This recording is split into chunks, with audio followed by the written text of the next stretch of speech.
Ich habe heute das außerordentlich große Vergnügen, mit Terry Moore zu sprechen, dem Autor und Künstler hinter Strangers in Paradise und Rachel Rising, die beide bei Schreiber und Leser erhältlich sind. Ich habe mit Pippo in einem Interview in Hamburg schon einmal darüber gesprochen und jetzt sind wir hier und sprechen darüber. Hallo Terry. Hey Terry. Hi. How are you doing today? I'm good. It's noon here, so I'm just waking up. Yeah, it's 7 p.m. here, and I'm a little sleepy right now after we had dinner. But I'm not sleepy enough not to take this opportunity and ask you some questions I had in mind when I read Strangers in Paradise and Rachel Rising. In Germany, people get the major part of a body of work from publisher Schreiber und Leser. In your home country, the United States, you're publishing all of your books by yourself, by your own studios, the Abstract Studios. You have not only been a pioneer of self-publishing in the United States, you're one of the guys who's still around. So Jeff Smith still is. He's doing Bone, for example. The Peonies, who are doing ElfQuest. Laird and Eastman, who did the Teenage Mutant Ninja Turtles. These were big heroes of this self-publishing age. But as an artist, is it not very difficult sometimes that you have so many jobs to do that are not connected to your creativity, to actually doing your art? Is that something that sometimes still lets you think about perhaps to go to a publisher and let somebody help you with all this stuff? Yes, it is hard to do it all. The thing is the more successful you get, the harder it gets, the more business there is. I was about 2 years into self-publishing, and I realized I was spending 8 hours a day on the business and drawing at night. It was just like the days when I had a day job and drawing at night, and I realized, okay, that's not going to work. I brought my wife in to run the business, and a lot of self-publishers who lasted for more than a few years had a significant partner to help them with that. So that was my secret. My wife is my secret why I kept going.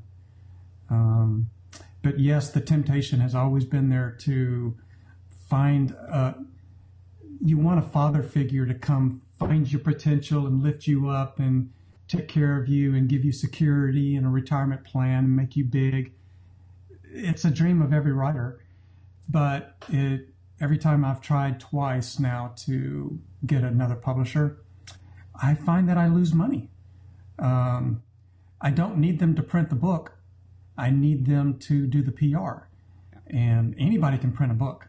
What you need from a big company is their PR, and you never get it. They always promise new writers will give you our PR, but they never really do. Only a handful of people get it.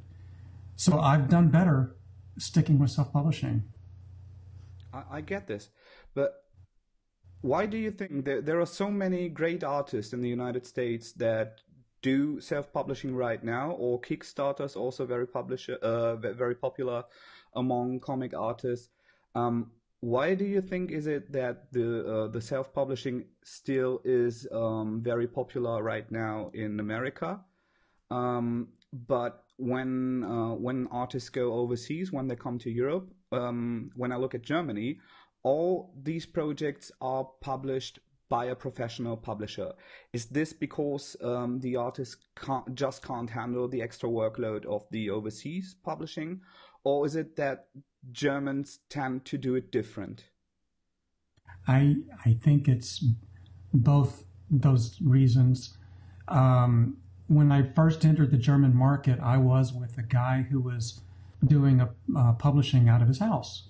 It was a very small company, maybe 3 guys, and they put out a bunch of books, but it didn't do very well because they didn't have much of a footprint in the business. Yeah. So that's the big difference, is the footprint of somebody operating out of their house versus going with Schreiber and Lesser, where they have the reach. And I had the exact same experience in Italy and in France. I started with small, and it's just to get the book out there. But they never, like for instance in Italy, You live or die by whether your book gets on the newsstands, not the comic shops. You need to be in the newsstands, and the small publisher can't do that. You need to reach a certain level for the guys that actually get into newsstands. Otherwise, you're just always going to be a cult book, you know. Yeah, I get it. So I would love to. I think my books do better in Europe than they do in America, actually, because of the concentrated efforts of somebody is focusing on Germany, somebody is focusing on France, in each country, you know. So we're in like 15 languages, and it's a focused effort everywhere. I like that. Yeah, it's interesting. What I'd like to know about Rachel Rising and Strangers in Paradise, they have one thing in common, and that is it centers around the friendship and also romantic involvement of two women. And I think it's very authentic. It is, although it is entertaining, it is very classy and poetic.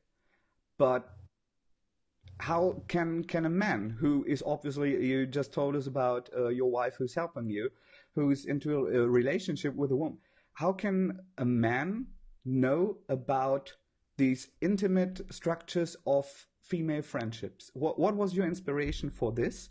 How did you come up with that? Why do you think it is so real? The answer is painful and embarrassing, actually. You still want to give it? Yeah, I've said it before, and I think it would help other people. Somewhere along the 80s or 90s, I turned into a feminist because in America, I got tired of hearing about all the news was about men attacking women. And then there was all the social issues too.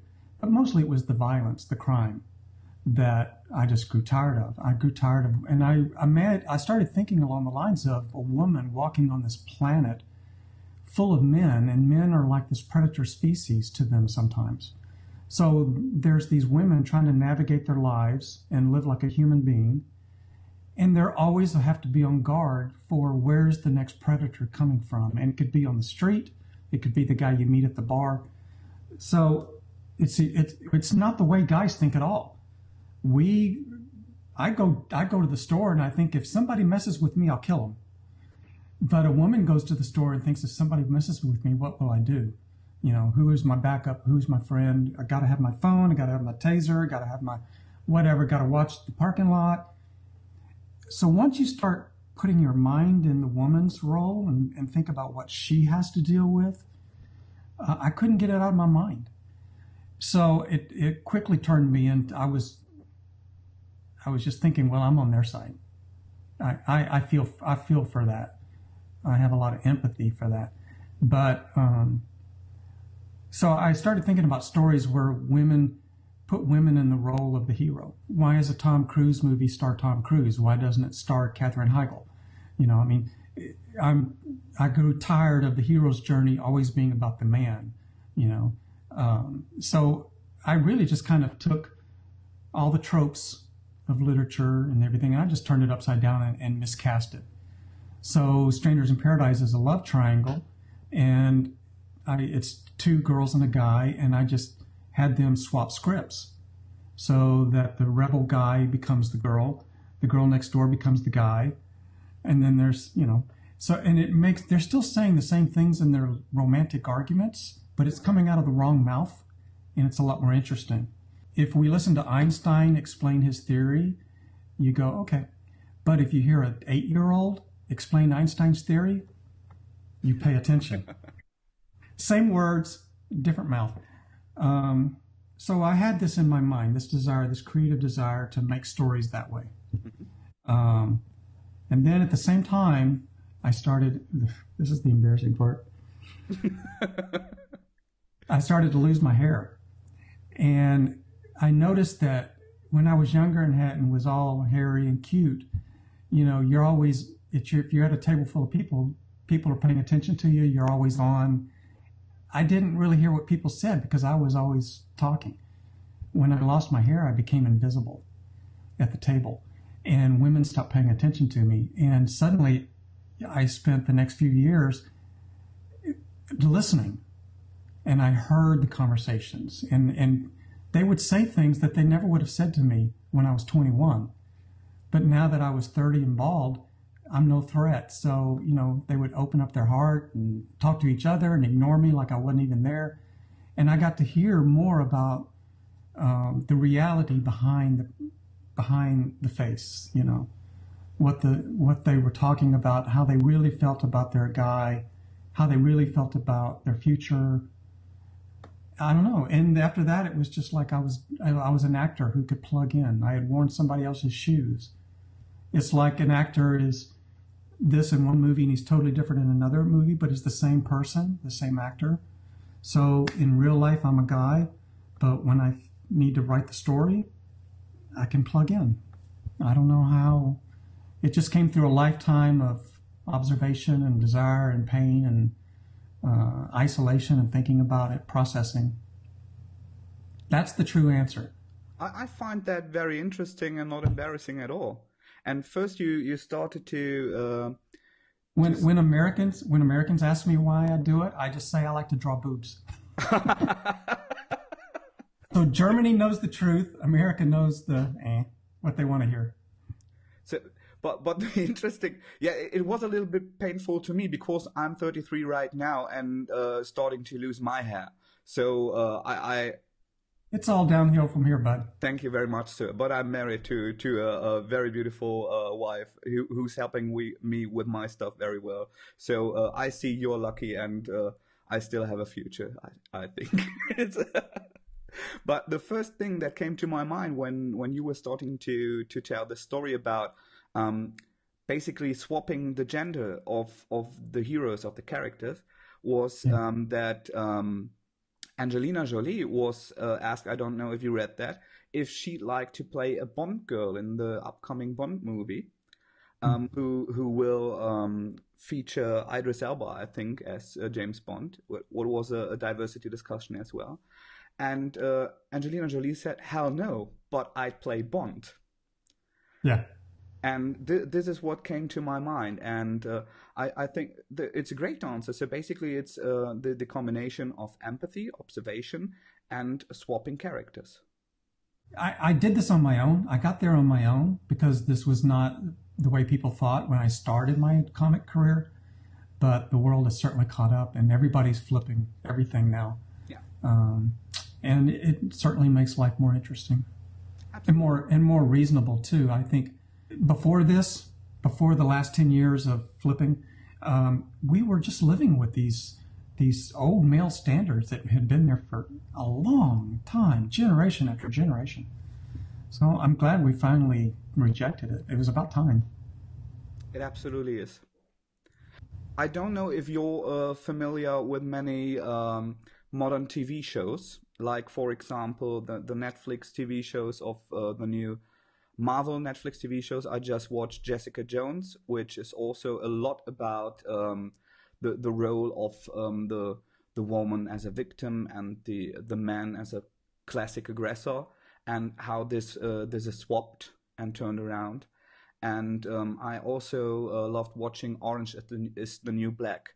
So these are great modern TV shows that have nothing to do with the stereotypes back from the 80s anymore. And they are a great way of storytelling. So I heard and read about that Rachel Rising could be adapted as a TV show. What can you tell us about that? Well, I wrote a pilot script, and a company in LA is looking to put a package together. It's a production company. So they haven't shown it to the networks. They want to put the core team, like a director and a key actress or two. They want to go to a network with the whole package, the script, director, actress, and say, just give us a broadcast contract and we'll make it. So I haven't shopped it to the networks. It's with a production company. And you know what? 90% of the projects in LA are in that stage, and that can go on for years, right? So I don't know. I've done what I can. I've written the script. Well, I have a TV background, so I knew how to write for TV. I was before my comics, I was a TV editor for 13 years, And I grew up in a family where my dad was a TV director, made commercials and documentaries and all that. So it's familiar ground to me. Actually, I got into comics because I was running away from TV. I got tired of editing, and comics seemed like freedom. So here I am back with my hat in my hand, asking them to do something. That's pretty interesting. What I see in Germany is that we are not growing up here with taking Halloween costumes of Hulk or Captain America as kids. We're not growing up with this part of pop culture yet. I think this is starting right now with young parents loving the movies and kind of applying it on this part of pop culture to their kids, and I love it. And there's a big gap between this intellectual classic German comic readers and this new school, people coming from the movies, coming from seeing Walking Dead on TV, and they're not interested right now into comics. And I think especially Rachel Rising is a great way for them to find over something that is also entertaining but very classy and deep into deeper ground of comic books.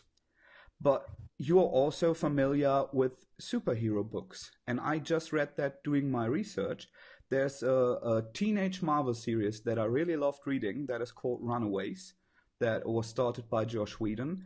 And I didn't know back then, I had no idea who Joss Whedon or you are when I read it. But doing my research, I learned that you did it. And it is also very much about characters and their relationships. And so you obviously have a connection to superhero books. How do you like or see this modern movement that somehow takes people to comic books? I like it. Sometimes it is a one-way street from the comics to film, but film doesn't necessarily feed the comic market. There can be a popular movie, and it may not do the comic book any good. Walking Dead is an exception. That was a two-way street, sharing fans. Runaways, the Marvels book, was actually started by Brian K. Vaughan, who is a very popular American writer. And Joss Whedon Saga has won every award here for the last 5 years. We don't call them the Eisners anymore. We call them the Brian K. Vaughan Awards. The guy is just, he's so respected, and he's done great work. But he actually is a screenwriter in Hollywood too, who's doing comics on the side. Yeah, and a lot of comics now, the young writers, like the new writer on Superman, is actually a screenwriter. They come from LA, so there is starting to be a talent pool blending. The thing about comics, the allure of comic books is that it's the perfect place for writers to go. It's where does a short story writer go now? It's the only medium where a short story writer can put out his stuff to a massive audience and get immediate feedback and know that he has a fan base. And the production is very quick. You write it today, it'll be out within a couple of months. You don't have to wait a year or 2 years like you would in traditional publishing. So it's a very rewarding medium for a writer. I think that the material that's written today, that's why you're getting these stories that are not classic, corny stories. Mm-hmm. Because you've got that super talented writer who's 30 years old. He can do anything he wants. And on the side, he decided he wants to write this comic book. Well, that's going to be a great story. That's how you get people like Neil Gaiman and, guys like that. So there's the talent pool in comics is you have to take it seriously. There's a lot of serious writing talent in comics, and they drift in and out. They'll go make movies. They'll come back, make comics. They go back and forth. I found two things that you said very interesting. The first is something I heard before from John Mueller, the artist of Oink. I did my first interview with him. He's from Texas also. And he also said that he does not know about how much the movies are fueling the comic books sometimes. And I think that might be true for the United States, where kids already grow up with comics. But what I see in Europe, working closely together with many of the German publishers, is that it's exploding right now, and that many people are driven to comics right now who never thought of it before. So maybe this is something we'd have to look at for a few more years to see if the market grows to international scale, if this is perhaps then fueling the American market again. And the other interesting thing that you said is that there are many talented writers in comic books, and that is very rewarding to work there as a writer. Because I think, although you said many projects that should be ported from comics to TV shows or movies stay in that conceptual stage, I think there's a cause for so many projects being started, and I think that is there are a lot less creative limits to comic books. A comic writer does not think about budgets for special effects, for example. And exactly. And there's a lot of creativity, and I think the movie industry and the TV show industry sees that. Well, and if you look at the mission statement of a screenwriter or a comic book writer, we share some space, but if I look at comics, I don't have a budget. If I want to say suddenly every window in Berlin blows out, yeah, I can draw that. I don't have to worry about how we're going to shoot that. I don't have to worry about how much CGI costs. But I can draw that. I can draw anything. And because of that, I actually feel like comics have an important role that is unique. I should not be drawing something you can just go see in a movie. I should not write something you can read in a cheap airport book. I need to write something more imaginative that is worthy of this totally free medium. I tried to come up with visuals that I've never seen before in movies. I try to think ahead of them, to have the original idea, not just copy every movie I've ever seen. The problem is we share culture now, and you've seen every movie I've seen. So if I start ripping something off, you figure it out right away. Yeah. And you're ahead of me, and I've lost you as a reader. So my job is, we've all seen the same stuff. I need to put together a whole new combination and surprise you. I can surprise you visually. I can surprise you with every word out of my character's mouth. And I can also do the external and the internal story, which is not always easy in film. I have the benefit to be able to do the internal story of novels and the visuals of film, all in my one little medium. So that's where the power of comics is, and it's a privilege to be able to try to come up with something that deserves that medium, that I haven't wasted my time or wasted your time drawing crap you've seen already. Absolutely see. Talking about great comic books and great artists, right from here, could you tell us the one book you read that was not by you or a close friend of you that you enjoyed a lot and would like to recommend right now? Yeah. Actually, I do. Hold on. Yeah, okay.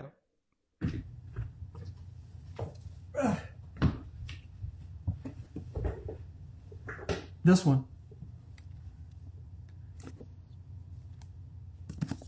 Yeah. Spirit of Wonder. Okay. Is this a manga? Yeah.